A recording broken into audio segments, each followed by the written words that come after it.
तो डे 10 आ चुका है। तो डे 10 में हम लोग आज फिर क्या करेंगे, कंटिन्यू करेंगे। आपको मैंने बताया है कि आपका जो फ्लो होगा मैं आपके टेस्ट सीरीज, मेंस के टेस्ट सीरीज के अकॉर्डिंग ही बनाऊंगा। तो चूंकि मैंने आप लोगों का 1 मार्च को हिंदी का टेस्ट है, तो हिंदी का 1 मार्च को टेस्ट है, तो अभी तक हम लोगों ने हिंदी धीरे धीरे पढ़ते हुए आया था। तो अब क्या करेंगे, टास्क हिंदी के ज़्यादा होंगे और दूसरे सब्जेक्ट के कम होते जाएंगे। तो आज का दिन में आपको इंग्लिश का कोई टास्क नहीं है, no rules, no grammars, no vocab. तो आज आप इंग्लिश से रेस्ट करिए। तो आज आपको इंग्लिश का कोई टास्क नहीं दिया जा रहा है।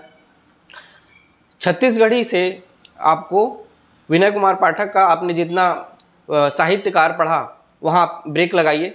एक दिन का है और टास्क, फिर वो कंप्लीट हो जाएगा। उसका मैं वीडियो नहीं बना पाया हूँ, इसलिए आपको मैं उसके ब्रेक दे रहा हूँ। उसको जब छत्तीसगढ़ के टेस्ट होगा उसमें हम लोग कंप्लीट करेंगे। तो अभी क्या करेंगे, विनय कुमार छत्तीसगढ़ी शब्दकोश जो होता है वो मेंस के एग्जाम में 10 नंबर का आता है। एक तो हिंदी से छत्तीसगढ़ी और छत्तीसगढ़ी से हिंदी, तो छत्तीसगढ़ी शब्दकोश 10 नंबर का आपका उसमें फुलफिल करता है और साहित्यकार 5 से 10 नंबर वो भी आता है। तो आपका 15 नंबर हम लोग इसमें अभी काम कर रहे हैं। तो आप क्या करेंगे, 2 पेज जो मैं आपको लिख के दूंगा उसको, वो एक इम्पॉर्टेंट मेरी तरफ से एक इम्पॉर्टेंट शब्दकोश है जिसका संकलन मैंने किया है अपने अनुभव से।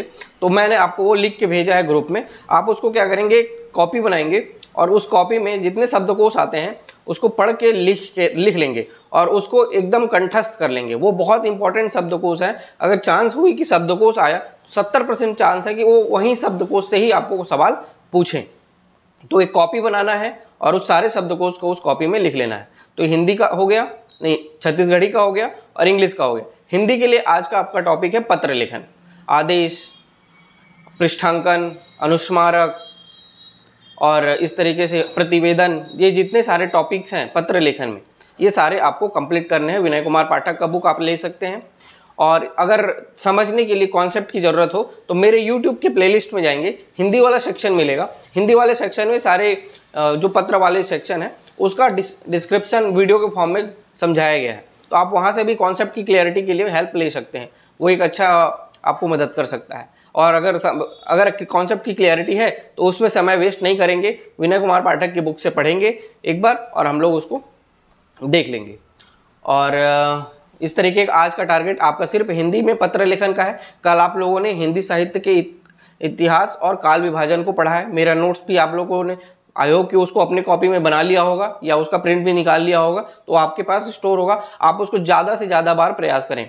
मैं आपको डेली टास्क में ये बताता हूँ कि आज आपको ये पढ़ना है। इसका मतलब ये नहीं कि आप उसको 1 या 2 बार पढ़ के छोड़ दीजिए। आप उसको 4 या 5 बार पढ़ने का प्रयास करिए, उसको याद करने का प्रयास करिए। याद हो या ना हो ये दूसरी सब्जेक्ट है, लेकिन आप उसको 4 से 5 बार पढ़ने का प्रयास करिए। और हम लोग इस 4 महीने के ड्यूरेशन में मैं इतना प्रयास करूंगा कि पूरा सिलेबस आपको 25 से 30 बार पढ़वा दूं। 25 से 30 बार हम लोग पूरा सिलेबस अगर पढ़ लेंगे तो चीज़ें हमको बहुत अच्छे से याद हो जाएंगी। तो जब भी एक राउंड में आपको, जैसे एक दिन आज पत्र लेखन का टारगेट मिला, तो ट्राई करें 5 बार आप पत्र लेखन पढ़ें।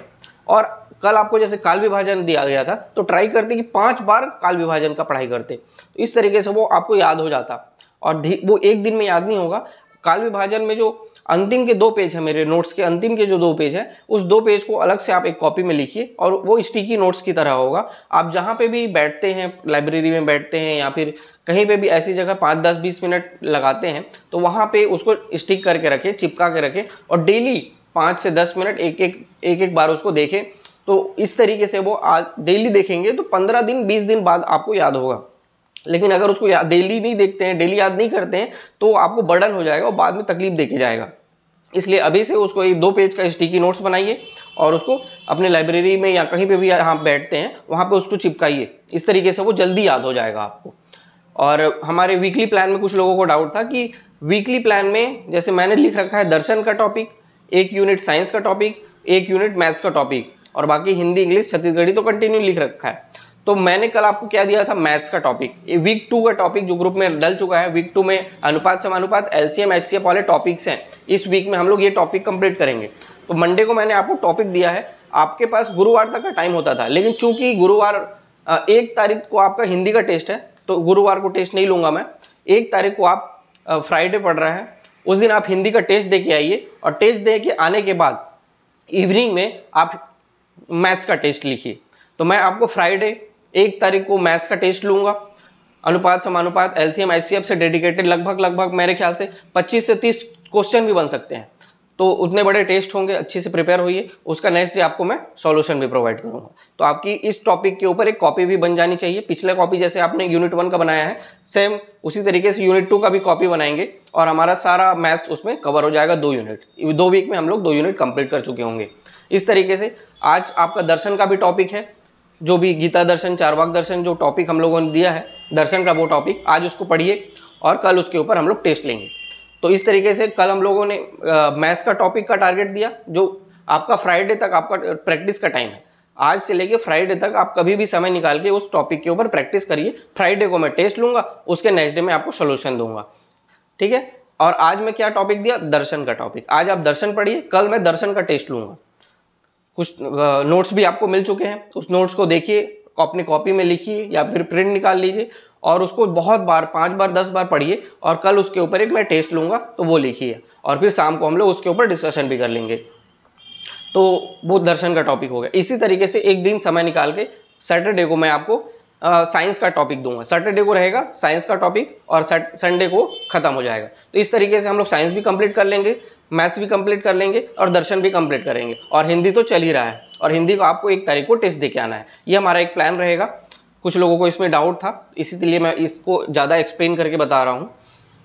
तो आप आज हो गया 27 और 28 होगा, 29 होगा, 1 को आपका एग्जाम है। लीप ईयर है तो हमको 1 दिन एक्स्ट्रा मिल रहा है, तो उसका यूज़ करेंगे क्या, रिवीजन के लिए। तो 29 को सिर्फ एक ही टास्क मैं दूंगा आपको, हिंदी के लिए डेडिकेटेड टाइम रहेगा 29 को, और कोई टॉपिक मैं नया नहीं दूंगा। तो हम लोगों ने अभी तक जितना भी हिंदी कुछ पढ़ा है 29 को फिर उसको और पढ़ना है और 1 तारीख को जो भी आप 1 तारीख को भी 3-4 घंटा आपके पास होगा तो उसको भी यूज़ करना है हिंदी की पढ़ाई के लिए। तो इस तरीके से पूरा का पूरा समय हम लोग अच्छे से यूज़ करेंगे, 1 सेकेंड भी हम लोग बर्बाद नहीं करेंगे। 1-1 मिनट की अकाउंटेबिलिटी हमारे अंदर होनी चाहिए और एक जीतने वाला एटीट्यूड, जो हमारा थीम है इस वीक, जीतने वाला एटीट्यूड हम लोग डेवलप करके आएंगे। तो मिलते हैं कल, लगे रहिए इस टारगेट को पूरा करने के लिए और जल्दी से टाइम स्टार्ट करिए पढ़ाई और मोबाइल को किनारे रखिए।